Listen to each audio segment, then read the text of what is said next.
સયાજી બાગના સ્થાપના દિવસની ઉજવણી થઈ। બાગની સુવિધાઓમાં સહેલાણીઓ માટે નવું આકર્ષણ બન્યું। સર સયાજીરાવ ગાયકવાડ દ્વારા સ્થાપિત સયાજી બાગને 145 વર્ષ પૂર્ણ થતાં આજે મેયરના હસ્તે કેક કાપીને સયાજી બાગની વર્ષગાંઠની ઉજવણી કરી હતી। આ પ્રસંગે કોર્પોરેશન દ્વારા 63 લાખના ખર્ચે તૈયાર કરેલ સહેલાણીઓ માટેના વિવિધ આકર્ષણને ખુલ્લા મુકાયા હતા। ગાયકવાડી સ્ટેટ સમયે કૈલાસવાસી સર સયાજીરાવ ગાયકવાડ દ્વારા નાગરિકો માટે શહેરમાંથી સર્પાકારે વહેતી વિશ્વામિત્રી નદીના કાંઠે 113 એકર જમીનમાં સયાજી બાગનું નિર્માણ કર્યું હતું।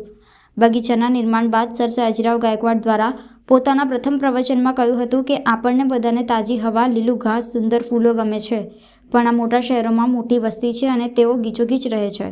એમના ઘણા લોકો એવા શ્રીમંત નથી કે પોતાના ઘરે બાગ બનાવી શકે અને એવા શ્રીમંત કોઈ જ નથી કે આટલો વિશાળ બાગ બનાવી શકે।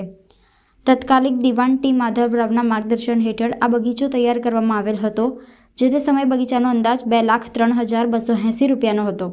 તત્કાલિક બ્રિટિશ ગવર્નર PS મેલ્વિને આ બગીચાનું ખાતમુહૂર્ત કર્યું હતું, જ્યારે 8મી જાન્યુઆરી 1879માં મહારાજા સર સયાજીરાવ ગાયકવાડ દ્વારા આ બગીચાનું ઉદ્ઘાટન કર્યું હતું। આજરોજ સયાજી ગાર્ડનની 145મી સ્થાપના દિવસ નિમિત્તે વિવિધ કામોના ઇનોગ્રેશન્સ કરવામાં આવ્યા, જેમાંનું એક છે બોન્સાઈ પાર્ક જે છે એનું પણ ઇનોગ્રેશન કર્યું। જ્યારે વડોદરા શહેર બોન્સાઈ હબ કહેવામાં આવે છે, ત્યારે આપણે કમાટી બાગમાં પણ એક આખું સેક્શન બોન્સાઈ પાર્ક બનાવવામાં આવ્યું છે, જેથી કરી અને આપણા વડોદરાની જે સ્પેશિયાલિટી છે તે આપણા શહેરીજનો એમના બાળકો સાથે જ્યારે મુલાકાત લે છે તો બાળકો પણ આપણી લોકલ આ જે બોન્સાઈનું જે છે તેને પણ ઓળખે અને મુલાકાતીઓને પણ આ જે આર્ટ છે, કારણ કે એને આખું લગભગ કંઈક તારથી બાંધી અને એનો શેપ આપી અને એને રેગ્યુલર ટ્રીમિંગ કરવાનું હોય છે, એની સતત કાળજીની જરૂર હોય છે।